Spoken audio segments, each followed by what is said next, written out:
In this quick video, I want to show you how to universally unlock or lock any microwave. This particular one's a Chef Man, but I don't care if you have a Samsung, Whirlpool, GE, whatever you have. The universal way to lock and unlock a microwave is just to simply find the cancel stop button, which is right there, and hold it for 5 seconds. And that actually unlocks it, as you can see there. And to lock it, again, stop, cancel. And usually you'll see that little logo right there. As you can see there, I can't press anything. Alright, thank you so much for watching. Make sure you subscribe to my channel. And right now we're at minute 44 seconds on this YouTube video. In order for this video to be seen, it has to go to at least 1 minute. 52 seconds, 53 seconds, 54 seconds. You get the idea.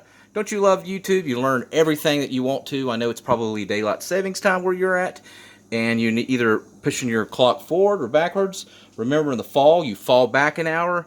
In the spring, you spring forward an hour. So if it's November, that when you see this video, remember that's fall. That's so you fall back, and spring, you spring forward an hour. All right, thanks. God bless. Have a good day. Bye.